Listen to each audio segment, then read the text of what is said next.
म्हणजे यांच्या घरी सातवन भेट आज राज्यसभाचे खासदार अशोकराव चव्हाण साहेब तसेच आज दिग्विजय शहरामध्ये आलेत. सर काय सांगाल की आज देशासाठी शहीद सचिन वरंजे आज शहीद झाला. सचिन वरंजे हे देगलूर शहरामध्ये राहणारे होते. त्यांचं वडील, वरंजेची सचिनच्या पत्नी, त्यांच्या आई हे सर्व कुटुंब वास्तव्यास देगलूरमध्ये आहे. आणि आपल्याला सर्वांना कल्पना आहे की अपघाती निधन होऊन तो ट्रक कोसळला, जो ह्या पहलगामच्या नंतर जे युद्ध पेटलं त्या सगळ्या ह्याच्यामध्ये युद्धाची पूर्वतयारीच्या हिशोबाने ते कदाचित चालले होते आणि त्यावेळेस तो ट्रक दरीमध्ये कोसळून श्री सचिन यांचा दुर्दैवाने त्या ठिकाणी मृत्यू झालेला आहे. त्यामुळे कर्तव्य बजावत असताना, आपण ड्युटीवर असताना झालेला हा आकस्मिक मृत्यू आहे.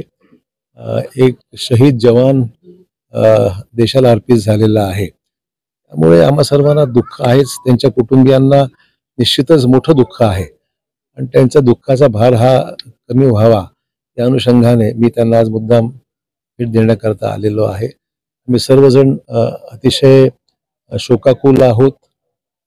जी घटना घडली अतिशय तरुण वयाच्या 29 वर्षामध्येच त्यांचा दुर्दैव असं ही घटना घडलेली आहे. त्यामुळे कुटुंबावर फार मोठा आघात होतो. लहान मुलगी आहे, पत्नी आहे, राज्याचे उपमुख्यमंत्री परवाच येऊन गेले, आमदारही त्यावेळेस सर्व हजर होते आणि त्यांच्या कुटुंबियांना आधार देणं त्यामुळे सर्वांचं कर्तव्य आहे. सर शासनाची परिस्थिती पाहता सचिनची घराची शासनाकडून त्यांना काय आर्थिक मदत करण्यात परवा उपमुख्यमंत्री जे शासनाचेच प्रतिनिधी आहेत त्यांनी कुटुंबांना घरापासून ते नोकरी देण्यापर्यंत या सगळ्या गोष्टींचा बरीचशी चर्चा झालेली आहे आणि त्याच्यामुळे काही वेगळा हा विषय आता राहिलेला नाहीये. त्याच्यात त्या सगळ्या ज्या काही शासनाने जे निर्णय घेतलेले आहेत त्याचा पाठपुरावा मी निश्चित शासन स्तरावर करून त्याची लवकर अंमलबजावणी व्हावी आणि कुटुंबाला आधार मिळावा. बाकी काय, गेलेल्या माणसाला ताणता येत नाही.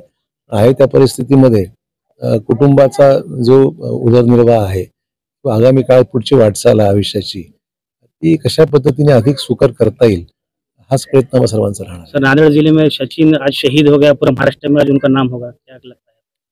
बड़ी दुख की बात है कि जब अपने दुख एक तरफ देश के लिए बलिदान दिया है, ये गर्व की बात है, और दूसरी तरफ स्वाभाविक है कि अभिमान होते हुए भी व्यक्तिगत तौर पे दुख तो कुटुंब का है ही ना, उसको कोई ना थोड़ी बोल सकता है. घर का एक नौजवान कमाता हुआ देश के लिए अर्पित होता है और जम्मू कश्मीर जैसे एक मुश्किल क्षेत्र में जब ड्यूटी पर रहते हुए जब उनका देहांत हो गया, देश को अर्पित हो गए हैं, तो कुटुंब को भी आधार देना, उनको पूरी नांदेड़ की जनता उस दिन यहाँ मौजूद थी. देश में पूरे देश भर में इस बात की चर्चा निश्चित तौर पर हुई है कि एक हमारे यहाँ का जवान महाराष्ट्र का ये शहीद हुआ है. ऐसे हालत में इस कुटुंब को दोबारा अपने जिंदगी में आने वाले समय में उभरना, कमाता हुआ लड़का जाना, देश के लिए अर्पित होना, ये बात तो बहुत गर्व की है. तो साथ ही साथ जिंदगी भी चलाना है, कुटुंब को भी संभालना है, बीवी है, छोटी बच्ची है, माता पिता की उम्र ज्यादा है, 2 भाई है.